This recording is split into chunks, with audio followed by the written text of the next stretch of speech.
PhotoShelter's photographer websites do more than just show images. Turn your website into a business tool by adding a searchable archive, high-res downloads, print and stock sales, and industry-leading search engine optimization. Try it for only $1 for 14 days at photoshelter.com. Hey, this is Grover from PhotoShelter, and I am on the line with Todd Rosenberg. He's in Chicago. Hey, Todd. Hey, how are you? Now, we're on the line with you because you did a really cool assignment for Sports Illustrated recently, and I felt it would be good or fun to ask you a whole bunch of questions about it. First, can you describe the project itself and maybe how you got the assignment? The assignment was for SI Presents. They were doing a commemorative that was going to be inserted and wrapped around with the Indianapolis 500 program for the 100-year anniversary or the centennial.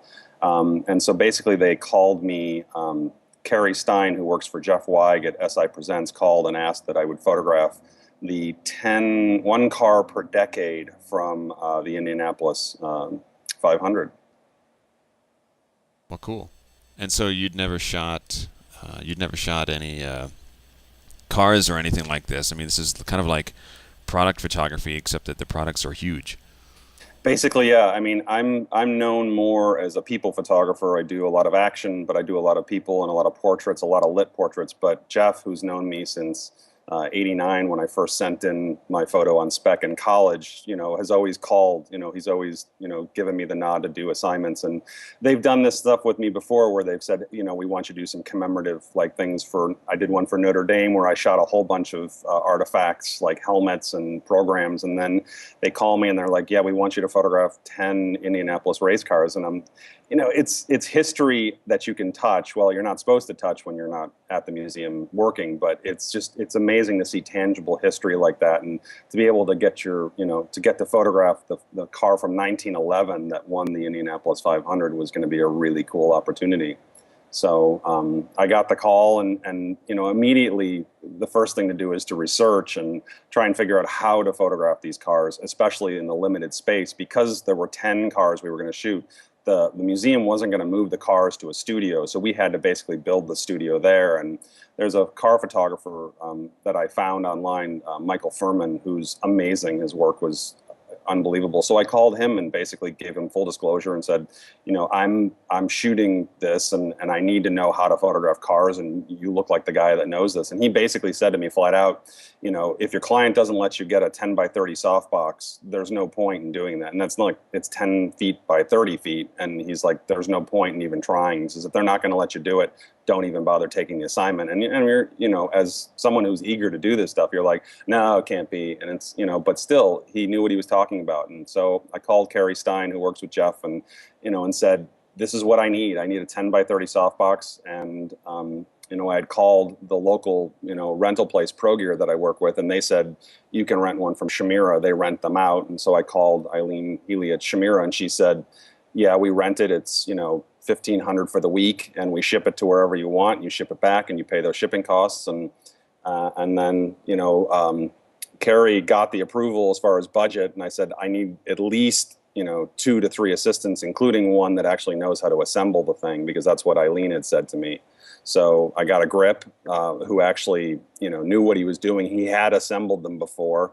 And so I had my team in line, and then Carrie got the approval, and then I called the Speedway and said, this is what we're doing. And I showed them a picture of the softbox, and Terry Gunter from the Speedway kind of went, this is huge. I'm like, yeah, but once it's set up, it'll make the shoot go really smooth. So he gave the go ahead to do it. I mean, our space was about 35 by 30, give and take as far as distance. So we were really in a tight spot because we had basically 25 feet from the distance of the car, and the softbox was 10 feet wide and 30 feet long. So it was tight, but and then we had to rent a muslin from Center Stage out of Chicago, who's friends of mine, and they rented me a 40-foot wide cyc to put behind them so that we could put the white down and drop the cars out for the cover. Yeah, and we're watching the time-lapse video that you shot right now.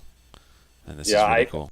It was a big shoot, and I knew it was going to be a fun production, so I decided to set up a time-lapse. And when we got there, it was basically the grip that I had hired basically said, an F2X will take, 4 hours on the long, 3 hours on the short to do. And when we got to the speedway, we had the softbox shipped. He looked at it, he goes, "This isn't the F2X, this is the F2." And I'm like, "Yeah." And he goes, I said, "What's the difference?" He goes, 4 hours. So it went from a 3 hour, setup to a 7 hour setup. And, but I mean, it was just, we knew that once we had it in place, and he had been there, and my normal assistant, Dominica, and then a guy who I started with in Chicago, Calvin Woods, was with me, and he had done shoots like this. And so he knew what we were into, and he was a huge car buff. So I brought, people that knew how to work with me and knew what they were doing. And we knew that once we had the cars in place, that was going to be the trick. And the Speedway people said, it'll take us 10 minutes to move the cars in and out. And I had estimated 30 minutes based upon the fact that they probably hadn't done a shoot like this as far as a softbox. So once the shoot started, it went really smooth. I mean, we had 6 heads in there, and we didn't even use all 6 heads because the cars were so small, and we were getting, great exposure and great, distance and things like that. So it was fun. It was fun to do. Yeah, the fact that you hadn't shot something like this before, and then you went ahead and did it anyway. I did a series on photographers maintaining their inspiration recently. And one of the things that people say was to always, push yourself or go into areas that are a little uncomfortable and try to, learn new things and try new things to keep your mind going and keep evolving as a photographer and keep it interesting. And so you kind of did that, and I think that was pretty cool. I mean, you had the guts to just go ahead and do that. How did you get this assignment? I mean, you have a long-standing relationship with SI already? Yeah, I mean, Jeff Weig, when I was in college, I put a camera in the goal for when Wisconsin played the Russians in an exhibition game. And I put the camera in the goal with someone else. We mounted it in there, and we sent it in on spec. And Jeff was the editor for the leading off section at the time. And he's like, "Yeah, we'll take it." So that was in '89. And basically, he always has given me the kind of call to do these things. And whenever they've had things in my area, he's done that. And, and he started working with Marguerite Schrupp, and she started calling me. And then it was Maureen Cavanaugh, who was at Marine Greece at the time. It's like you build relationships. And I always say it's not the companies you work for, but the people you work for. And you have to keep those relationships and be loyal to them and do what you can to help people, because whatever it is, whether it's, Sports Illustrated or a corporate client, people leave those companies or they move and change the companies. And if you maintain the relationships, they take the Rolodex with them. So you're going to have new clients that are going to come in and be able to work with you. So that's how you build your reputation, and you stay connected, and everyone's important. It's very important that you treat everyone the same way. So you've got regular clients that you keep in touch with, but what about getting new clients? How do you market yourself now to try to get new business?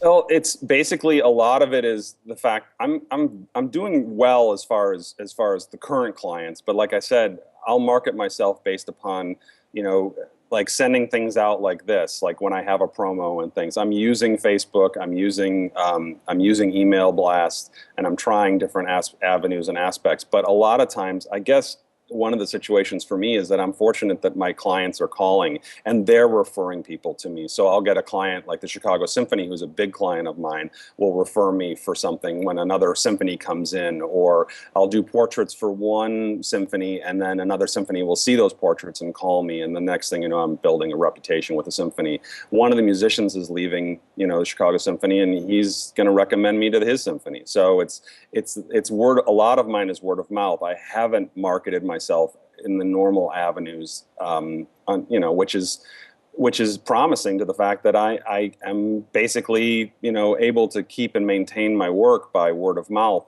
But I work with ad agencies that come through Kraft, which is a big client of mine. And then the next thing you know, they try to call me for other clients that they have. So, that's the thing. And the thing is to be persistent. One of my art director friends has always said, you have to be a tick. Once somebody is, in your sights, you have to burrow your head until they want to light a match and have you burn your head out. So it's like, you have to really be persistent but, in a gentle way. So it's, you're just kind and considerate. And so once I meet someone, they get on the email blast and they'll start seeing the images. So it's a personal email that's sent out to 600-700 people, and And it's things from, this to pictures of my daughter that I really like or that I've lit or things like that. So it's seeing my personal life and my professional life. Cool. Email marketing.